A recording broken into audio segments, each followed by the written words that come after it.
We're going to take you on a journey to Bangkok now. We're about to head off on a month-long voyage where we're going to visit a ton of places. We've been planning this for ages and we're here in Gatwick. We're about to head over to the plane and we're visiting a load of destinations. Our epic journey begins in Bangkok before flying over to Koh Samui, then back through Surat Thani on the way to the national park of Khao San, then down to the island starting in Ao Nang across to the Phi Phi Islands and finishing in Phuket before flying over to Vietnam starting in Ho Chi Minh, then going over to Da Nang for lovely beaches, then to the fisherman village of Hoi An, straight up to Hue, the ancient city, before a sleeper train up to Hanoi. Let's get up to the mountains for Sapa and then finishing in Halong Bay. And then our trip's over. So come along with us for the ride. We're going to share everything along the way. We're going to show all the videos, all the places we go, how we planned it, how much it cost. We're doing planes, trains, boats, tuk-tuks, mopeds, everything. So yeah, follow along. We're going to share everything along the way. So join us for our first stop, 48 hours in Bangkok.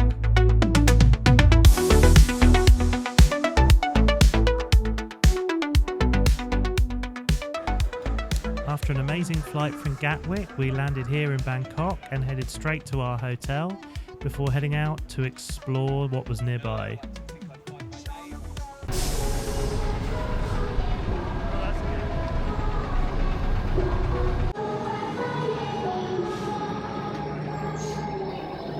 So we were really lucky to be visiting when we were, as there was a special festival going on here for the temple next to our hotel, and as you can see there was all this amazing stuff that was happening right by the hotel at day and at night as well, so it was really amazing.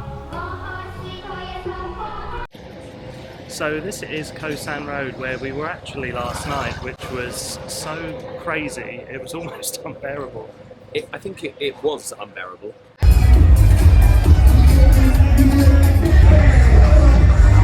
Khao San Road, it's a lot, isn't it?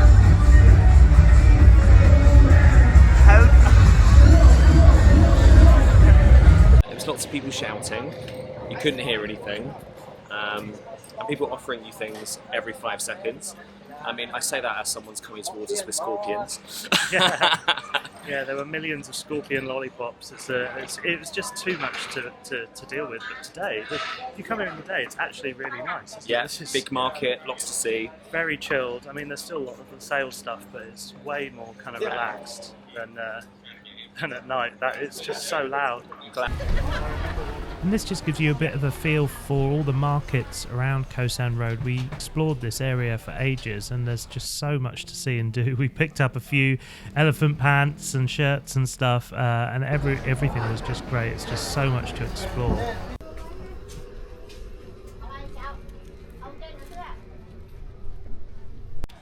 So we want to give you a bit of a tip. If you want the kind of vibes of Bangkok without the craziness of Khao San Road, we really recommend there's a road parallel that has loads of restaurants, loads of bars, as James is being sold another suit. So it's called Danon Rambutri. I think I'll put it on the screen what it's called. Yeah.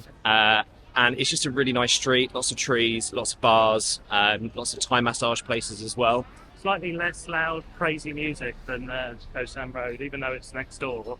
It's a bit more of a chilled vibe, not so nuts. Absolutely. Maybe when you first arrive, this is a good place to get started. That's what we did. We came here first to kind of warm up, and then it didn't seem quite so mad. I mean, it was mad, but it wasn't quite as mad going straight into Khao San Road. Absolutely. Our recommendation would be a place called the Macaroni Club. Really beautiful inside, lovely service, and we had some food there as well, and it was lovely.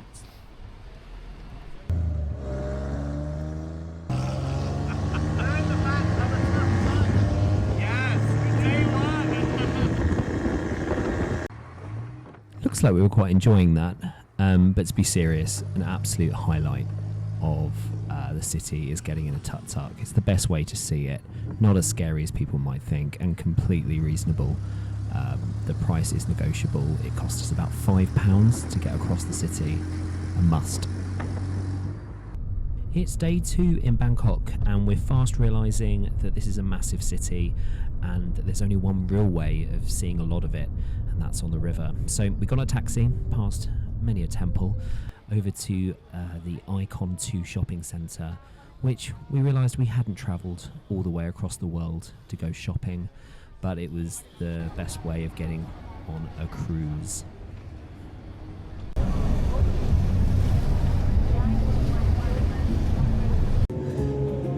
So we were trying to think how to best see Bangkok, as we're only here for 2 nights, and the first night we landed and we're a little bit jet lagged. So on our, I can't believe I'm saying, final night before we go to Koh Samui, we got on the White Orchid dinner cruise, which you get lots of free beer, and it's, I believe, a 2-hour cruise all the way through the centre of Bangkok, seeing lots of lovely sights. And James is now turning to see what we're calling the dinner queue of doom.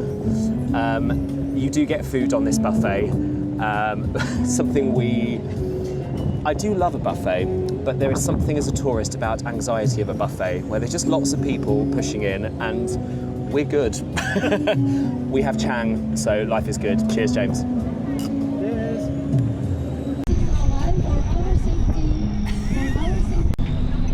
The lady has now said for our safety 5 times that we need to sit down. I don't think the people in the dinner queue care. They see food, they don't see the very low bridge coming. Everybody at the back, this time please take a seat for a while, guys. For our safety. They're gonna die. They're gonna die. Oh my god, there's low. Blimey, I can see in the screen. At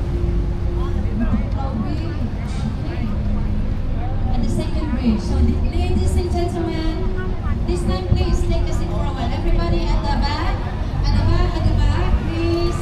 Everybody at the back, please take a seat for a while. And on your head, guys.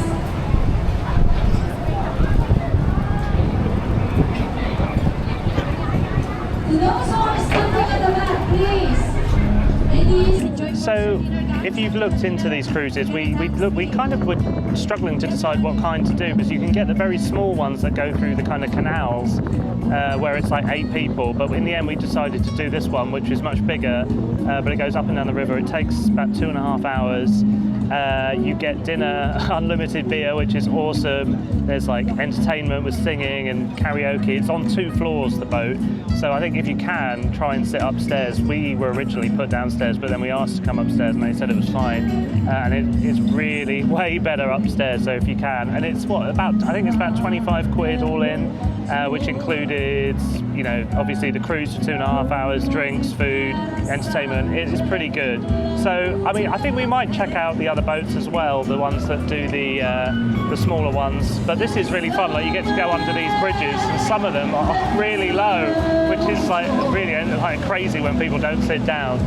But yeah, no, I would definitely recommend this. This has been one of the best things we've done. I think the only kind of slight downside of it was the boarding process was a bit chaotic. It's like a shopping centre, and it's a bit of a weird kind of chaotic vibe. But once you're on the boat, it's actually fantastic. And we booked it all through Get Your Guide. Super easy.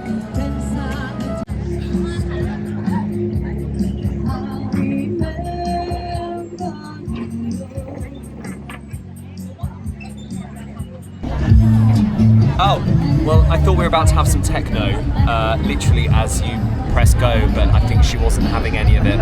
She knew the crowd. Next. It's crazy to think that we're doing this trip for a month, and tomorrow we go to our next place already, which is Koh Samui.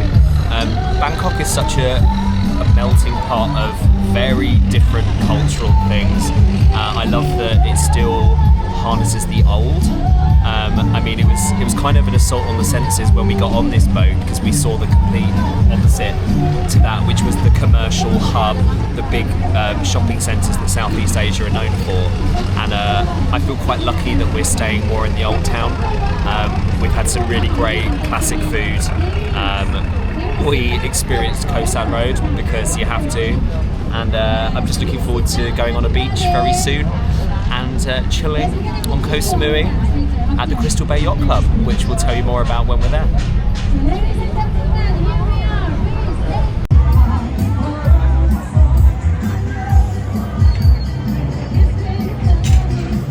So in the spirit of blagging it, which is the best thing to do when you travel, we're going to see if we can go to the top of the Millennium Hilton. There's a bar called the 360 Bar. I think there's a jazz bar as well. So watch this space.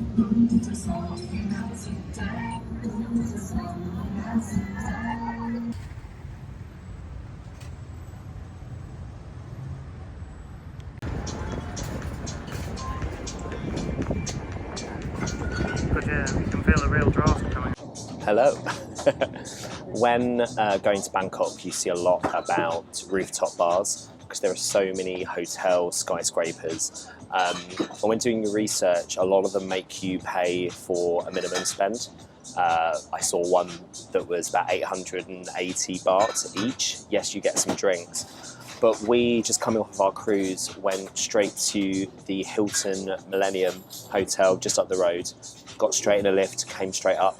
And the drinks, they're not cheap, but we're talking like London prices, but we haven't paid to be here.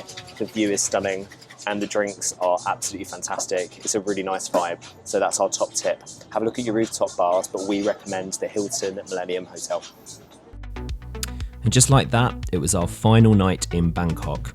We weren't particularly keen on going back to Khao San Road, so decided to try out Bangkok's infamous gay street of Silom 4, which has loads of different drag bars and wine bars and clubs, you name it. We eventually landed in Circus, which had probably about 2 or 3 different drag shows every night. We particularly liked that there were performers from all over Southeast Asia here. Having felt like we'd just arrived, that was pretty much it for our 48 hours, and we were off to our next stop. Stop number 2, Koh Samui. We decided to film our experiences of our journey to Southeast Asia, and we'll be updating you along the way, so please make sure to like and subscribe to see more.